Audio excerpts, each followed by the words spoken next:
Bon, on commence la conférence. Avant de commencer, j'ai le plaisir de vous présenter notre conférencier, Bilal Ferdi.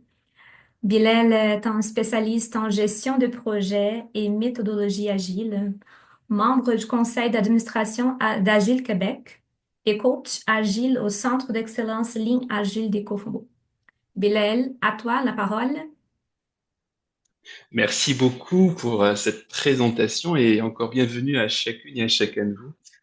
Je suis heureux de vous accueillir à IBA Québec autour d'un sujet qui passionne plus d'un, comment booster l'engagement des parties prenantes. Vous êtes en grand nombre, c'est impressionnant. Merci de m'offrir cette belle tribune. Je suis vraiment honoré. Juste un mot. Il est vrai qu'on se rend compte pour cette première fois dans le cadre de cette conférence que je souhaite imprégner de retours d'expérience issus de mes pratiques professionnelles plus que de la théorie qui d'ailleurs on peut la trouver qui est accessible de partout. Alors, avant d'attaquer le vif du sujet, j'aimerais vous dire quelques mots sur moi, si tu peux passer Lydia, voilà. Euh, Certaines personnes qui me connaissent vous diront que je n'ai pas 41 ans, ça c'est mon âge, mais j'ai seulement 18 ans avec 23 ans d'expérience. D'autres vous diront que je suis un fou de nature et de grands espaces verts. Et comme on est entre nous, je vais vous faire une confidence.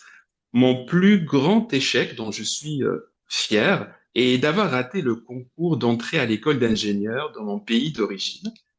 Et oui, ça n'arrive pas qu'aux autres, ce qui m'a valu effectivement de rebondir en embrassant un parcours professionnel assez atypique et me retrouver avec grand plaisir devant vous ce soir.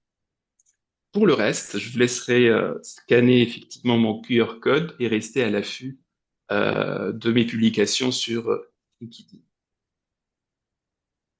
Alors, de quoi allons-nous jaser ce soir? À la fin de cette conférence, j'aimerais que vous serez capable à la fin d'utiliser un référentiel de technique qui va aligner les objectifs de projet avec les besoins réels des parties prenantes et identifier les bonnes pratiques de communication qui vont renforcer cet esprit de collaboration et de collégialité. Voilà un peu les deux objectifs que je nous donne à atteindre à la suite de cette conférence. Alors, pour commencer, j'aimerais vous amener à quelques présupposés qui vont vous rappeler certains fondamentaux. Back to basics, comme le montre la diapositive. Notamment, dans une organisation, les demandes des parties prenantes sont constantes. Elles sont à la source de toutes les dynamiques interactionnelles, opérationnelles. Et les demandes, en général, offrent type de complexité et impliquent tout niveau d'acteur. Ça peut concerner des demandes exprimées par une entité, un service, une direction, une région, un établissement, un directeur, un collègue, un client, un collaborateur, etc. Ce qui me conduit à vous livrer un premier secret. Tenez-vous bien, quelle que soit la demande, sachez que la qualité d'une réponse est proportionnelle à la qualité de la clarification de celle-ci. C'est pourquoi le cadrage d'une demande obéit à deux buts essentiels. Recueillir les informations indispensables avant d'envisager une action, une proposition, et aider le demandeur, la partie prenante, à clarifier sa propre demande et à trouver des repères stables pour s'impliquer dans ce processus. De ce fait, assistons-nous à un changement de paradigme.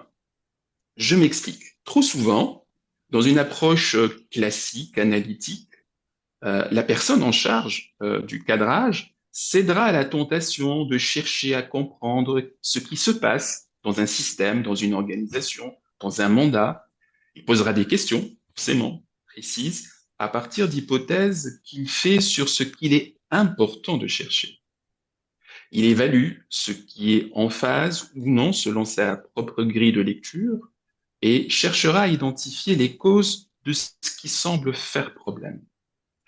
En revanche, dans une logique qui est plutôt dite systémique, je considère que tout système à composante humaine va échanger avec son environnement. Il va s'organiser en fonction d'un objectif ou d'une finalité. Ainsi, il s'attachera à faire émerger des informations qui alimentent la dynamique du système sous trois angles. D'abord, le premier angle va concerner les informations porteuses de sens, la vision, vers quoi on souhaiterait aller, le système à considérer avec toutes ses composantes et les marges de manœuvre de ce système-là. Et la tendance naturelle, souvent renforcée par la pression qui peut être exercée aussi par le client, le demandeur, consisterait à répondre au niveau de la demande sans vérifier sa pertinence. C'est plutôt la démarche qui est symbolisée par le chiffre 1 dans votre écran. Or, la logique dite systémique nous incite avant toute chose à essayer de trouver le lien de cohérence de cette demande avec un objectif de niveau supérieur, précisé en termes de résultats attendus. Et là, effectivement, c'est la démarche qui est symbolisée par le chiffre 2. Donc le 1, c'est plutôt une démarche assez classique, analytique. On raisonne cause-effet. Et puis la démarche 2, on prend en considération plusieurs facteurs, notamment le système, la finalité et les acteurs.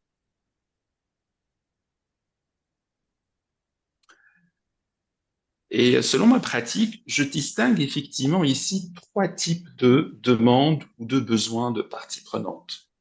Comme c'est symbolisé par la lettre P, c'est la première lettre du type demande-problème. Ici, le demandeur va vous exprimer un problème, un dysfonctionnement qu'il a essayé en vain de résoudre et une situation qui menace son équilibre, celui de son entité, de son organisation, et il demande comment faire pour changer cela. Donc il vous sollicite en ce sens pour régler son problème. Ça, c'est un premier type. Le deuxième type de demande, c'est plutôt le S de solution. Et là, face à une situation qu'il veut modifier, votre client, demandeur, trouve une solution en se référant à sa propre pratique, sa propre expérience, et il attend à ce que vous l'aidiez à mettre en œuvre sa solution. Ce type de demande peut aussi venir d'un désir d'utiliser une technique qui est à la mode ou une technique qui a démontré ses résultats et qu'il aimerait utiliser pour solutionner sa problématique. Et enfin, le O pour la demande orientée objectif. Le demandeur ici formule directement ce à quoi il veut aboutir sans indiquer le moyen pour y parvenir.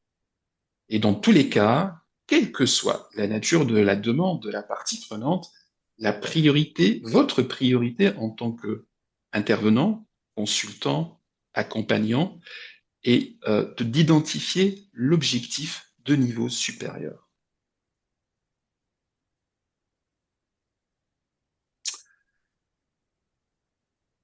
En ce sens, qu'est-ce qui m'anime en tant qu'intervenant? Qu'est-ce qui pourrait m'animer? Quels sont les buts qui m'animent dans ma démarche? Il y a un premier but qu'on peut appeler un but relationnel. Qu'est-ce qu'on veut dire par là, relationnel? C'est-à-dire comment arriver à instaurer une relation basée sur la confiance et l'intégrité avec votre demandeur pour pouvoir s'engager sur une dynamique d'action, de changement. Car sans confiance, la machine ne pourra pas démarrer. Un deuxième but que je qualifierais comme but opérationnel, c'est-à-dire s'ajuster sur l'objectif du changement, en vérifier la pertinence, rappelons-nous, par rapport à l'objectif N+1, et recueillir les informations spécifiques à prendre en compte pour apporter la réponse la plus adaptée. Et enfin, un troisième but qui est décisionnel, c'est décider d'accompagner ou pas la demande exprimée telle qu'elle est, en fonction du choix stratégique du cadreur, la personne qui est en charge du cadrage, et de son degré de liberté.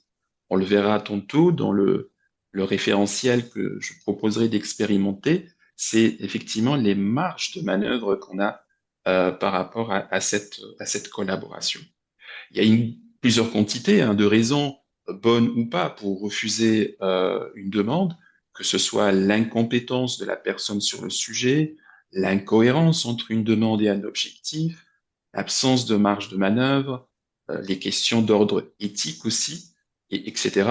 Mais avant de prendre, quelles que soient les décisions que vous allez prendre, vous pourrez toujours essayer de faire évoluer la nature de votre demande. Et donc voici l'allure générale que je vous propose ce soir d'expérimenter à travers ce référentiel de technique issu de mes pratiques. C'est un support très très utile pour les métiers de consultant opérationnel, fonctionnel, dans la mesure où il est de nature méthodologique. Il est adapté pour accéder à tout système, quelle que soit la dimension, quel que soit son degré de complexité. Individu, ça peut être à l'échelle individuelle, à l'échelle de DIAD, groupe de travail, équipe opérationnelle, département, direction, entreprise, groupe industriel, association, peu importe. Euh, Quelle que soit la dimension que vous avez, c'est tout à fait adapté. Il s'utilise pour aborder les problèmes complexes de relations, d'organisation, de formation, d'évolution et aussi de changement. Et quelles que soient les situations opérationnelles, la nature des informations à clarifier, elle est toujours la même. Il s'agit d'éléments, on appelle ça dans notre jargon, éléments invariants. Ils ne varient pas. Par conséquent, le référentiel que je vous propose se compose de trois grandes dimensions, matérialisées ici par des couleurs différentes. Vous avez à votre gauche le vert, à votre droite le rose pâle, et puis en dessous le bleu. Alors, tout ce qui est vert, c'est les informations qui donnent le sens de l'action. La demande, le déclencheur, les niveaux d'objectifs, les résultats attendus. Tout ce qui est euh, rose, je disais rose pâle, c'est le système à considérer, ses caractéristiques, les acteurs, les relations récurrentes, les enjeux entre les acteurs. On définira tantôt un peu les types d'acteurs rencontrés. Est-ce que c'est des récalcitrants, des promoteurs, des acteurs influents, etc.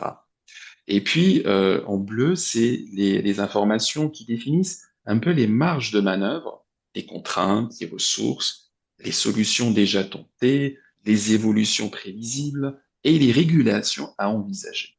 Sous tout ça, on va faire un zoom à chaque partie pour regarder ensemble les tenants et les aboutissants. Sans plus tarder, je propose de zoomer sur la partie verte de ce référentiel. Donc ici, on va parler du sens, les actions porteuses de sens. Là, on va commencer par le déclencheur de la demande. Le déclencheur positionne le demandeur.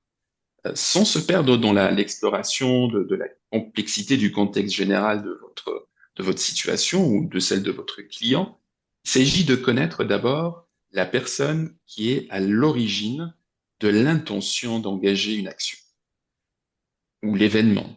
Est-ce que c'est un incident suite à une demande d'une personne? C'est une conclusion d'une réflexion personnelle? Est-ce que c'est suite à une grève, un conflit, une revendication de salarié, une perte de marché, une menace d'un concurrent? Ou bien c'est parce que c'est une nouvelle réglementation qui exige la disparition d'un fournisseur? On va dire, c'est les raisons ou l'événement qui fait que la demande existe aujourd'hui. Qu'il faut, maintenant qu'il y a maintenant demande et nécessité d'agir. Il faut enclencher les actions qui vont en découdre. Cela va apporter fréquemment des indicateurs, des indications sur la position du demandeur, la personne que vous avez en face de vous pendant vos premières entrevues. Cela permet aussi d'éviter possiblement de perdre plus de temps qu'il n'en faudra avec juste un transmetteur.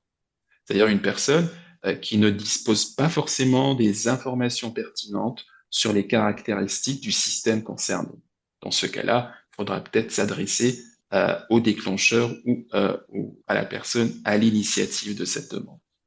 L'objectif du niveau supérieur N+1. Ça, c'est aussi un deuxième élément très important dans votre demande, cadrage de demande. L'objectif de niveau supérieur ici donne le sens. C'est pour vous donner une direction, le sens de la demande exprimée. On cherche à connaître ici la nature du lien de cohérence qui peut exister entre la demande qui est faite ou qui doit être exprimée et l'objectif de niveau supérieur N+1. C'est ce à quoi l'action à mettre en œuvre doit servir. C'est à quoi elle doit aboutir. Toute action mise en place concourt à la réalisation d'un objectif. Et cet objectif est lui-même un moyen de réaliser un autre objectif de niveau encore supérieur. Fait que toute demande va pouvoir s'inscrire dans une suite cohérente, une chaîne cohérente d'objectifs à atteindre. Sinon, il faudra se poser la question du sens et de la raison d'être d'une quelconque demande. Et enfin, les résultats attendus, c'est-à-dire les résultats qui vont préciser l'objectif, qui vont matérialiser, chiffrer cet objectif à atteindre. Les objectifs N+1 par rapport à la demande sont le plus souvent formulés de manière générale, voire même généraliste. On cherchera alors à leur donner des contenus précis. Le cadreur cherche avec le demandeur des résultats qualitatifs et aussi quantitatifs qu'il rechercherait à atteindre. Ceux-ci concerneront les deux niveaux d'objectifs, N et N+1, dans la mesure où apparaît le lien de cohérence entre ces deux objectifs. Alors, si le demandeur, en revanche, est initiateur, c'est-à-dire à l'origine de la demande, il est en mesure de vous aider à formuler les résultats attendus, cohérents avec les deux niveaux d'objectifs. S'il est transmetteur, il est juste voilà, un messager de la demande, il ne pourra pas forcément avoir les billes, toutes les billes du moins, au mieux pour formuler les résultats cohérents avec sa propre demande. Dans ce cas-là, une astuce, c'est de prendre le moment et le temps de vous adresser à l'initiateur de la demande pour pouvoir finaliser ce processus et avoir cette photo globale de la demande. Ensuite, le compartiment suivant, c'est les acteurs justement à considérer. Nos parties prenantes avec leurs différentes positions, leurs différents rôles dans l'organisation. Ce sont, si vous voulez, uniquement les personnes extérieures ou appartenant au système apparent qui pourraient exercer un rôle par rapport à l'objectif à atteindre.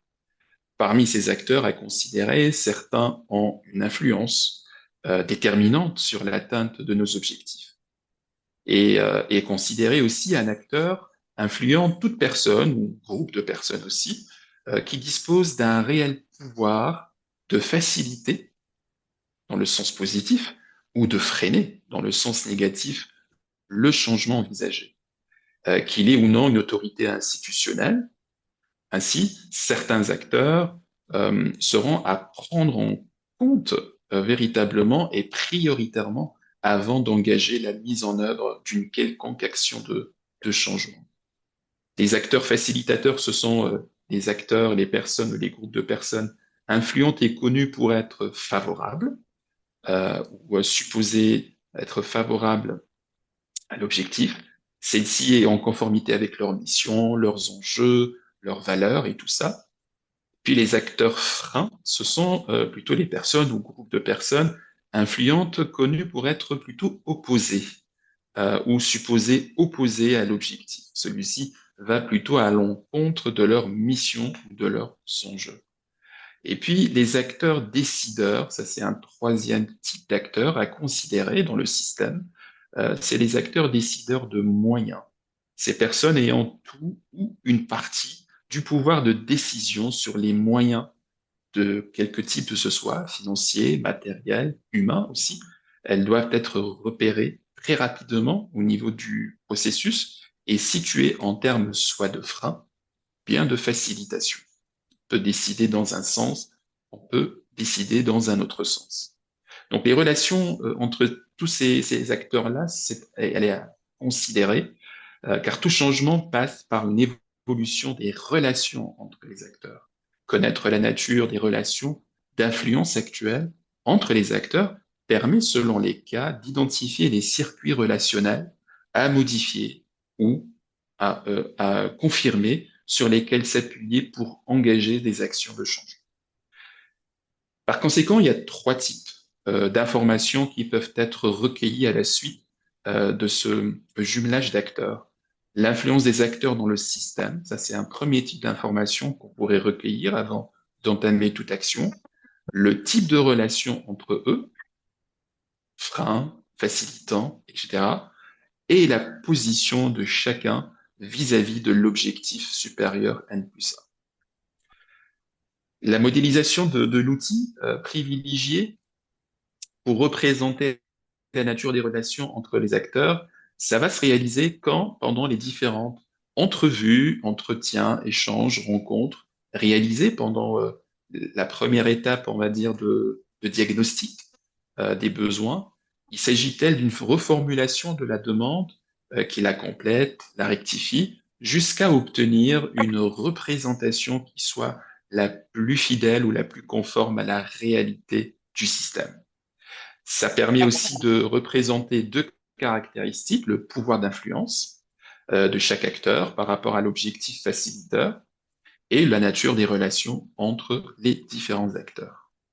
Donc les enjeux, finalement, ici, par rapport à ces acteurs et à ces demandeurs, on qualifie d'enjeu ce qu'une personne a à perdre ou à gagner d'un changement. Il s'agit d'identifier ce que les acteurs ont à gagner ou à perdre afin d'estimer l'importance du déphasage par rapport à l'objectif à atteindre.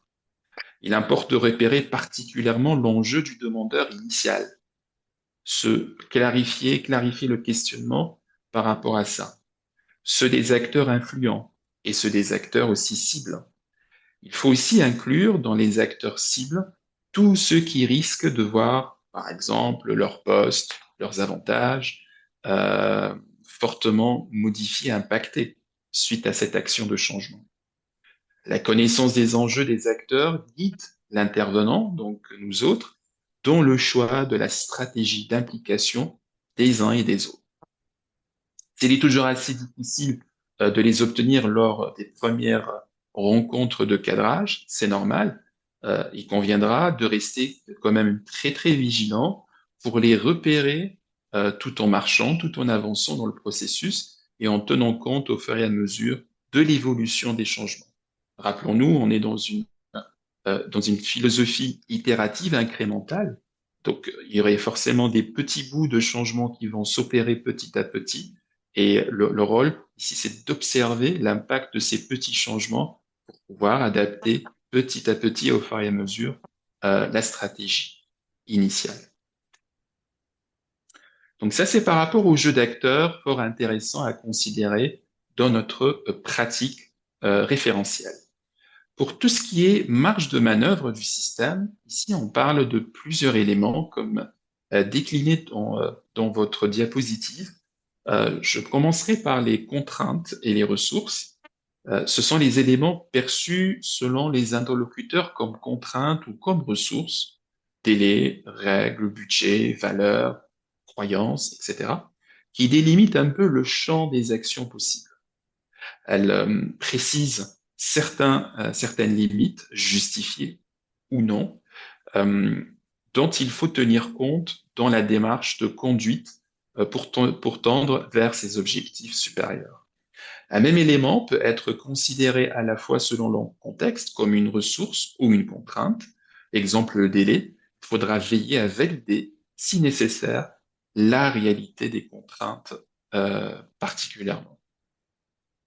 Les actions envisagées en cours ou tentées.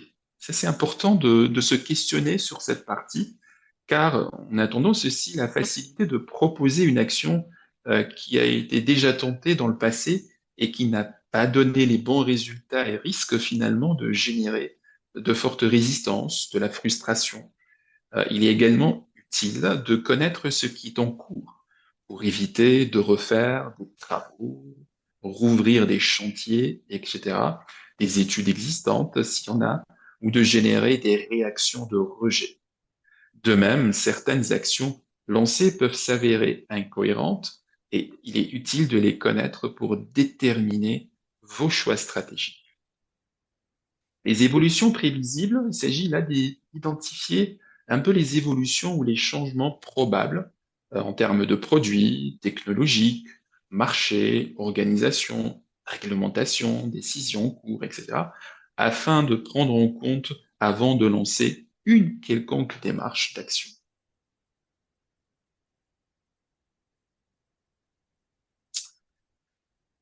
Alors, me diriez-vous, comment peut-on orchestrer tout ça et mettre en musique tout ça? C'est effectivement le deuxième point que j'allais vous proposer, c'est comment s'outiller avec les techniques de communication pour mettre en exergue ce référentiel de techniques opérationnelles.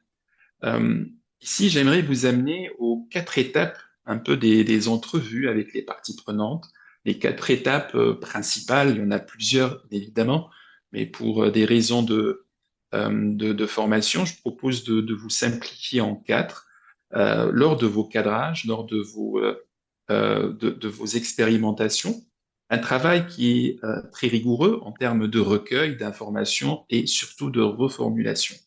Et là, effectivement, la technique de reformulation, c'est une technique clé dans vos discours, dans la communication que vous allez utiliser.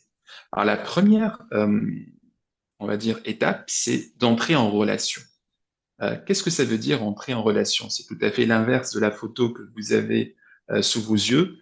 Ici, l'objectif du cadreur, c'est annoncer la couleur. Comment peut-il annoncer la couleur en disant, voilà, je souhaiterais que nous clarifions ensemble votre demande afin de pouvoir la traiter dans un second temps. Là, on annonce la couleur. Finalement, on va pas tout de suite aller à la solution. On va d'abord prendre un moment pour clarifier la demande.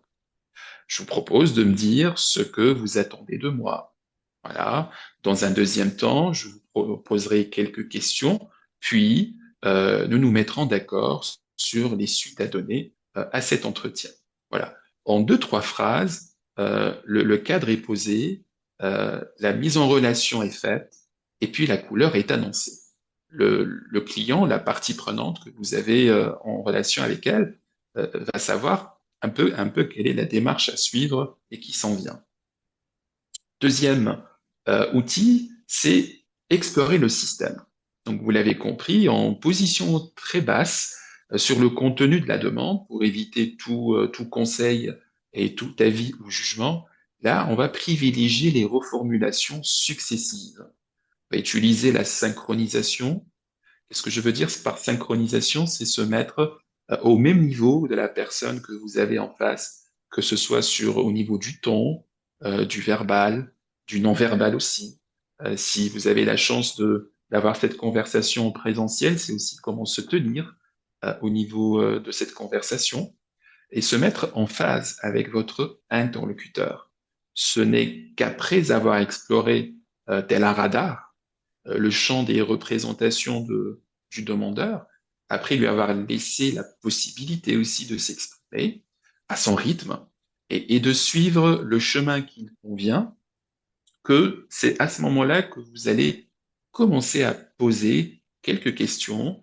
Euh, je les appellerai des questions décrypteurs, c'est-à-dire des questions directes, afin de dépister au mieux les informations manquantes. Donc, une fois que le système est exploré, on passera à la troisième technique qui est de préciser la demande. Le cadreur ici va utiliser effectivement une panoplie de questions, des questions directes de décryptage pour enseigner les invariants qui ne seraient pas apparus lors du discours ou de la première partie de conversation. Il est bien entendu que le recueil des invariants ne suit pas un ordre chronologique, donc ça peut aller dans le sens que veut votre interlocuteur. Et attention, ne pas utiliser ces mots techniques tels que invariant, euh, objectif, demande.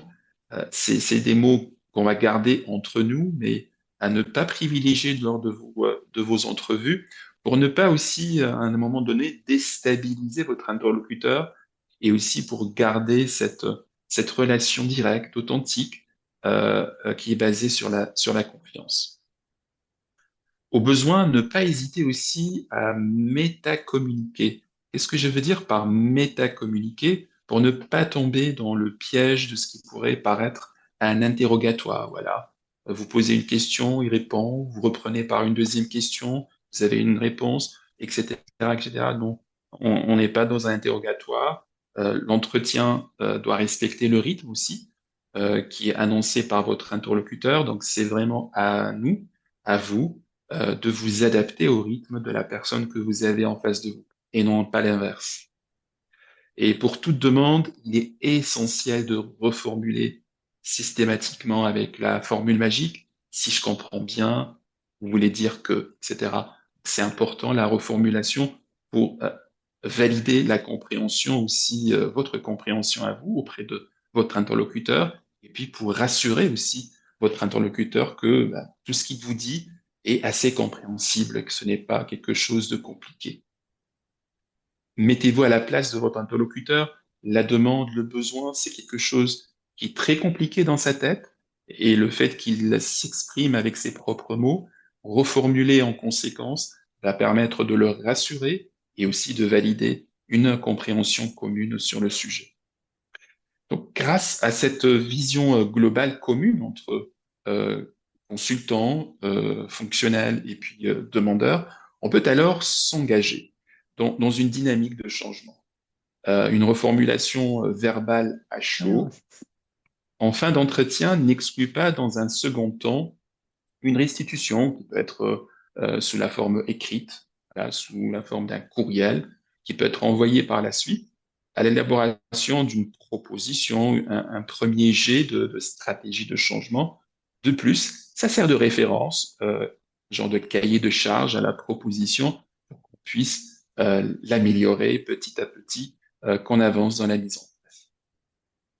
Et enfin, plutôt quatrième astuce, c'est la conclusion. Même toutes les bonnes choses ont une fin, c'est normal. Ici, elle sert suite à une synthèse générale un peu du cadrage qui peut se résumer, comme par exemple, voilà, je voudrais vous dire ce que j'ai compris de nos différentes entrevues, de nos différents échanges. N'hésitez surtout pas à me corriger, à amender, à apporter des précisions de ce style-là. Cette synthèse générale brève, 2-3 minutes, hein, si on a l'occasion de le faire en visioconférence ou bien en présentiel, elle reprend l'ensemble des composantes, l'ensemble des informations du système lors de votre exercice de cadrage. Et si la première étape de cadrage révèle que le demandeur n'est que transmetteur, finalement, il n'est pas à l'initiative du besoin, eh bien, le cadreur l'aidera à faire justement parfait.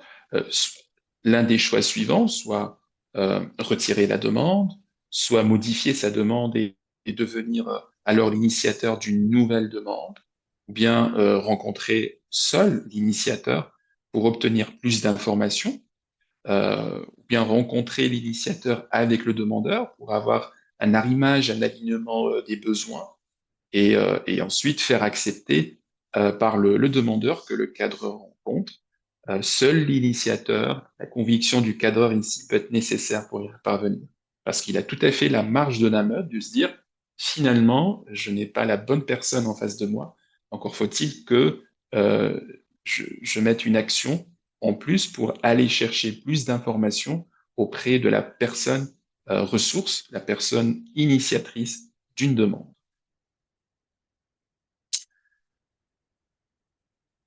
Propose qu'on fasse un petit temps d'arrêt par rapport à tout ça et puis recueillir vos premières questions, réactions, commentaires.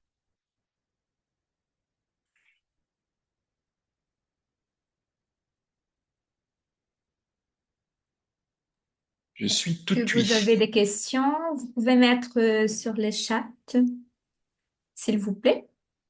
Tout est clair. Pour Ou moi, pas. on a une question Oui. d'Aline. Bilal, comment identifier les bonnes parties prenantes à impliquer dans un projet agile?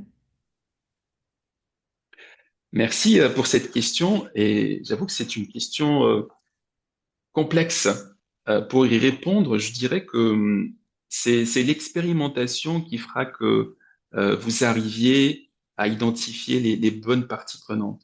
Dans un démarrage de projet, par exemple, euh, en général, on vous présente vos parties prenantes. On vous fasse des rencontres pour euh, euh, vous faire comprendre le besoin. Mais en faisant cet exercice-là avec le référentiel que je vous ai présenté, on se rend compte que finalement, est-ce qu'on a les bonnes parties prenantes ou pas? C'est ça la question. En jouant le jeu avec vos interlocuteurs, vous arrivez à la conclusion suivante. Est-ce que on vous a présenté au démarrage les bonnes personnes ou pas? Si c'est les bonnes personnes, donc la stratégie de changement va suivre et couler de source. Si ce n'est pas forcément les bonnes personnes, à tort ou à raison, l'idée dans le fond, c'est de pouvoir dérouler ce référentiel au rythme de l'organisation et se rendre compte que s'il y a des choses à clarifier encore, ça sera l'occasion de le faire. S'il y a des pratiques à expérimenter pour aller plus loin, bah, ça sera aussi une occasion. Et n'oublions pas qu'on est dans un esprit, dans une culture, un état d'esprit où on apprend en faisant, on test and learn. Excusez mon anglicisme. L'idée, c'est ça en fait, c'est on expérimente, on teste la chose, on va certainement tirer des apprentissages suite à ce test-là pour pouvoir adapter le fonctionnement à venir. Je ne sais pas si j'ai répondu à ta question. On a une autre question d'Erika. Ce référentiel, vous l'utilisez en atelier? Merci. Je l'utilise en atelier lorsqu'il s'agit effectivement d'un groupe de personnes. J'ai eu la possibilité aussi d'utiliser en one-to-one, dans une rencontre avec euh, le client, histoire de un peu de comprendre un peu le contexte, dans quel contexte je vais pouvoir me baigner. Mais effectivement, l'idée dans le fond, c'est de pouvoir l'utiliser en mode atelier avec un groupe de personnes, avec différents rôles, avec différents enjeux, pour à la fois favoriser l'intelligence collective, pour que ça soit vraiment transparent, que l'exercice soit vraiment transparent aux yeux de toutes les parties prenantes, et que nous avons un objectif en commun à atteindre. Rappelez-vous les objectifs supérieurs N+1.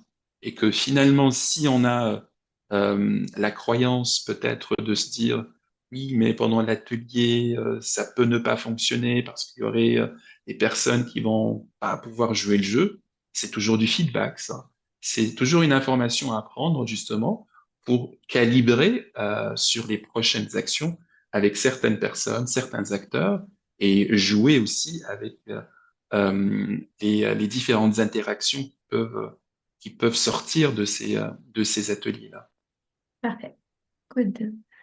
On a une question. Rachid, est-ce que tu peux mettre la question sur le chat, s'il te Je plaît? peux la... ah, ok, ok. On peut pas la poser en live?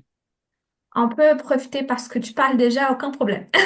Parfait. Tu peux poser la question. Donc, je voulais déjà me remercier Bilal pour le contenu et vous remercier Merci. tous pour être présents. Ma question elle concerne un petit peu, Bilal. En fait, pour moi, tout ce que tu as présenté, c'est clair et tout, mais c'est quoi la différence entre une gestion de projet agile, ce qui est le terme d'aujourd'hui, j'imagine, et ce on est en train de faire en termes de gestion de projet dans un cadre normal? C'est qu'aujourd'hui, ce que j'ai vu de ce que tu as présenté, c'est un peu la méthodologie que moi, par exemple, moi-même, je l'utilise pour un peu commencer à dérouler un projet pour, avec l'initiation du besoin du client, ainsi de suite. C'est, c'est quoi l'apport du titre agile ici? C'est ça ma question. Un peu la différence qui se constitue entre un projet standard ou autre que agile et un projet agile. Merci. Euh, je pourrais t'apporter un premier élément de réponse, peut-être parce que tu le fais inconsciemment, mais c'est juste le terme qui est en plus. Ici, l'agile va apporter justement sa philosophie. la philosophie de l'itératif, la philosophie du test handle, la philosophie de s'accorder le droit à l'erreur. C'est un peu ça, c'est plus un état d'esprit que de méthodologie. Euh, Ce que je vous ai montré aussi au départ, le référentiel avec ses différents compartiments, c'est pas quelque chose qui est figé ou gravé dans le marbre. Les résultats peuvent évoluer. Et c'est dans cet esprit-là de l'agilité, parce que ça évolue dans le temps, le contexte est tellement changeant qu'on fait face à un environnement qui est plutôt, j'ai envie de dire, VUCA. Hein. Je ne sais pas si vous connaissez cette terminologie. V pour dire volatile, incertain, complexe et ambigu.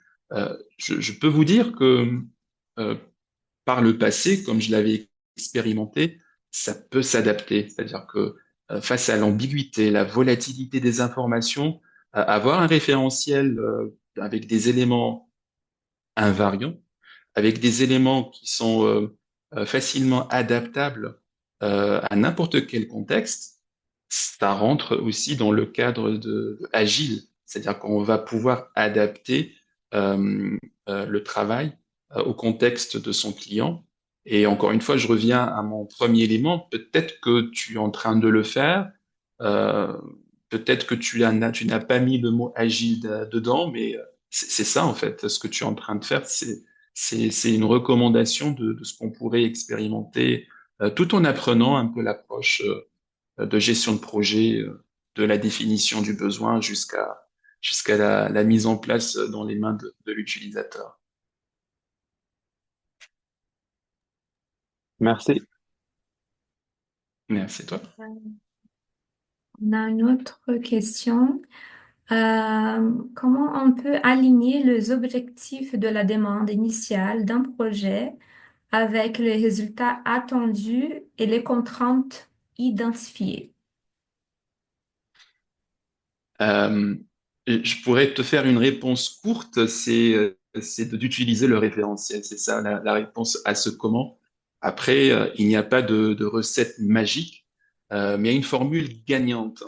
C'est ce que je pourrais te dire aussi, dans le sens où la formule gagnante, c'est de pouvoir se donner cette marge d'erreur ou de manœuvre, tout en avançant d'une manière euh, pas trop vite, tranquillement, prudente, dans l'exploration du système, dans le recueil des informations porteuses de sens, dans l'identification du jeu d'acteurs. Tout ça, ça s'alimente, ça se progresse, et c'est quelque chose qui ne se réalise pas en un claquement de doigts. C'est le fruit d'un travail, de plusieurs investigations, rencontres, analyses, échanges. Ça peut se faire aussi autour d'une tasse de café hein, pendant la pause. Voilà, tous les contextes sont bons à prendre pour recueillir les informations. Après, la responsabilité de l'intervenant, du consultant, c'est de garder cette certaine objectivité et de regarder l'approche systémique, parce que veut ou veut pas, dans l'agile, on considère un système, tout un système qui a composante humaine, privilégie les interactions plus que les processus, etc., etc. Donc, je vous fais passer un peu les principes du manifeste agile, mais l'idée dans le fond, c'est ça en fait, c'est comment arriver à peupler ce référentiel avec les différentes inputs et avoir les différents outputs pour pouvoir se construire une vision de changement et décliner une stratégie d'action à mettre en place dans le cadre de votre projet. Pour finir, il y a pas une recette gagnante directe. C'est le fruit de travail itératif, expérimental, où on va certainement apprendre plein de bonnes choses. Merci Nadia, merci Rachid, merci Erika aussi pour vos questions. On Merci. n'a plus de questions, donc je pense que tout est clair. On passe à la partie du sondage. Je pense que d'ici quelques minutes, vous allez recevoir le sondage par courriel. Donc, je voulais vous demander de remplir le formulaire de sondage. Je pense, je suis sûre et certaine, ça va nous aider à améliorer, à livrer des contenus de qualité pour vous. Donc, ça serait très apprécié. Et bon, merci beaucoup. Finalement, je voulais vous remercier pour votre participation.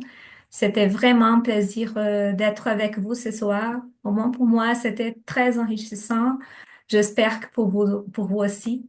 Merci Bilal aussi pour le contenu formidable. Restez Merci. à l'affût sur nos réseaux sociaux. On va communiquer les dates de prochaines conférences, les événements de l'IBA Québec. Bonne soirée à vous. À la prochaine.